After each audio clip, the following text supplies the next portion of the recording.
Hello everyone, this is the 12th lecture on unit number 5 for the subject mechanical measurement and metrology, and we are going to start with the temperature measurement from this specific lecture.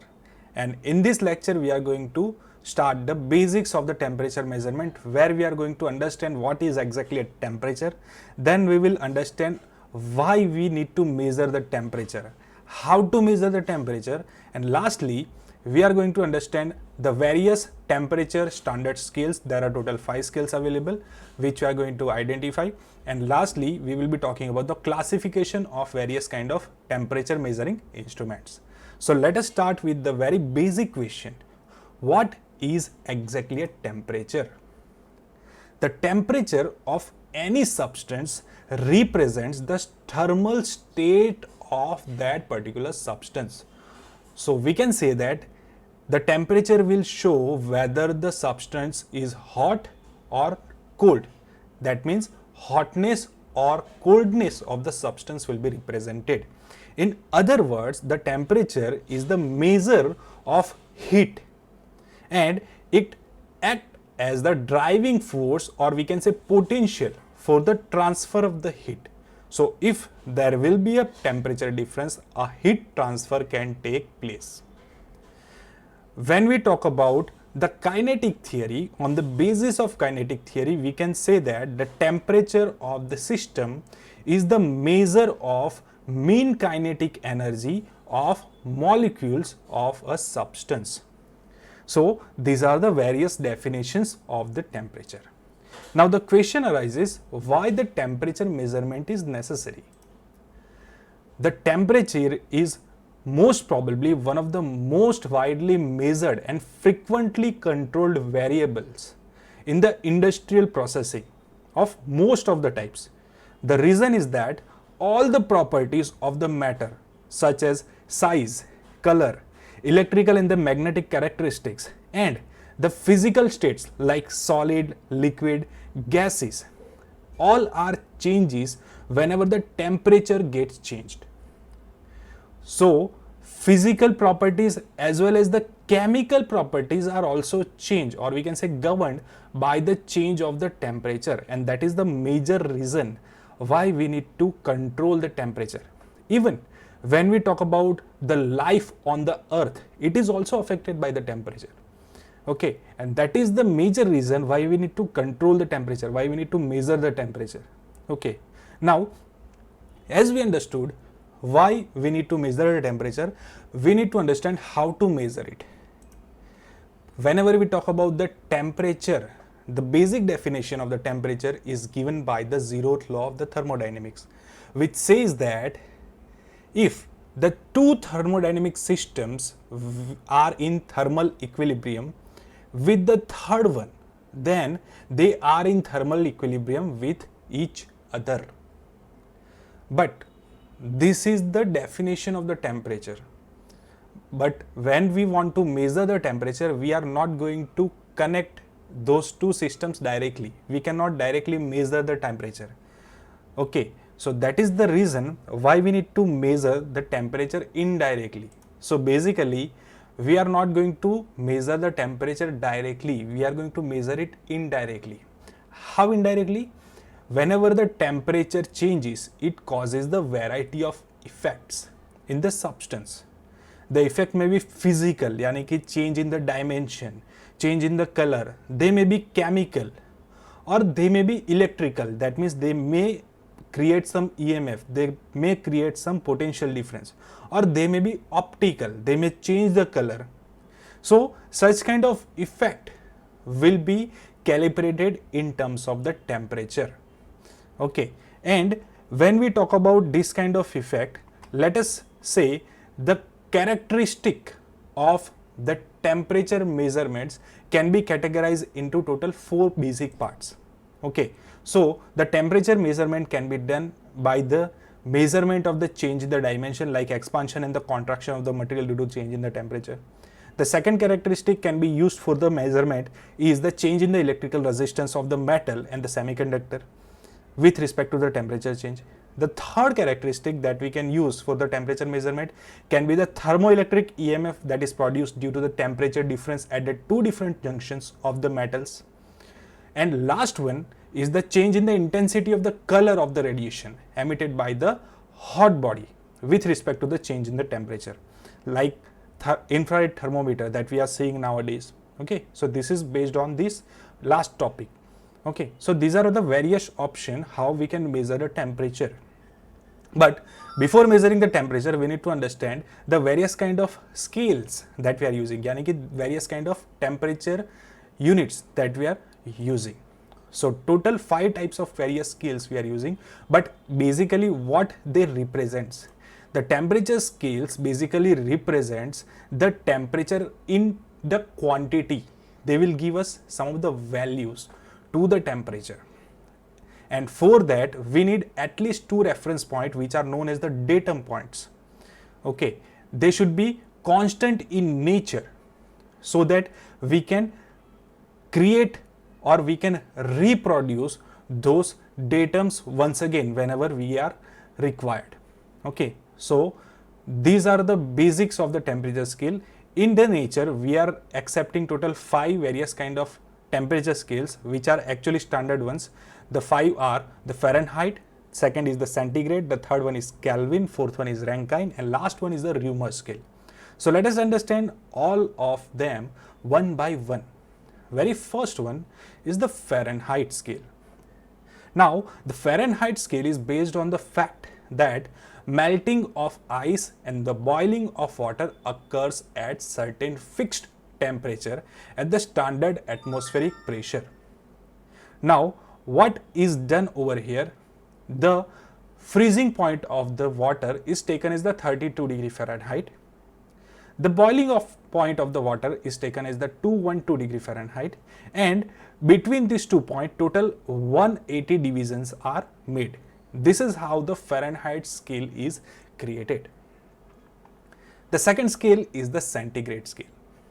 Now the scale is created on the same fundamentals, that the freezing point of the water is taken as the 0 degree Celsius. The boiling point of the water is taken as the 100 degree Celsius. And between these 2 points, 0 and 100, we have divided the whole section into 100 equal divisions. So basically Fahrenheit and centigrade scales are based on the boiling and the freezing point of the water. And the conversions of both the scales, if you want to convert the centigrade into Fahrenheit or Fahrenheit into centigrade, we are having these 2 equations for the conversion purpose. You can pause the video and you can just note these 2 equations down. Now let us talk about the third scale, the Kelvin scale. The Kelvin scale is one of the most popular scale in the engineering. This is based on the efficiency of the reversible Carnot heat engine working between 2 temperature limits. Now the ratio of any 2 temperature on the Kelvin scale is basically equal to the ratio of heat absorbed and rejected by the Carnot engine operating between these 2 temperature limits. Okay, and always remember that there exists one condition of no molecular activity, because there will be no heat content in the body. Okay, and that particular temperature condition will be the lowest possible temperature in the nature. Okay, and that particular temperature is referred as the absolute zero temperature. Okay, and that temperature, if you observe on this particular scale, this is the temperature, this is the volume, and whenever we reduce this line theoretically, we will get that absolute zero temperature where such kind of temperature will be there. That temperature is observed as minus 273 degree 0.16 degree Celsius, which is considered as the 0 Kelvin. Okay, as we have considered the absolute zero temperature as the 0 Kelvin, that is why this Kelvin scale is also known as the absolute Kelvin scale or say absolute scale. Clear? And based on that, if we find out the freezing point of the water, it will be 273.16 degrees Celsius, 273.16 Kelvin, and the boiling point of the water will be 373.15 Kelvin. Clear? So this is all about the Kelvin scale.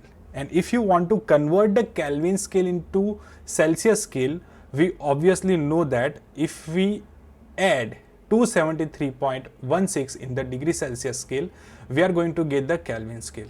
Or if you want to do vice versa, that means if you want to convert Celsius into the Kelvin, it will be converted in an alternative way.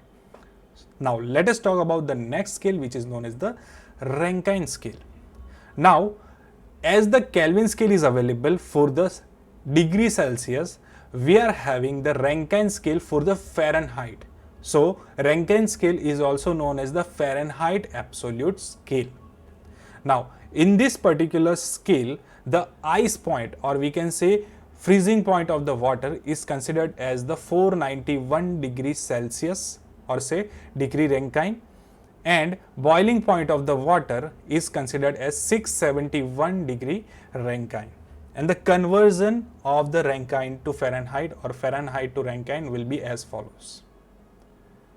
So this is all about the Rankine scale. Now let us talk about a last scale, which is known as the Reaumur scale. Now this scale is most often used in the alcohol industries, and the Reaumur scale considers ice point as the 0 degree Reaumur and the water boiling point as the 80 degree Reaumur.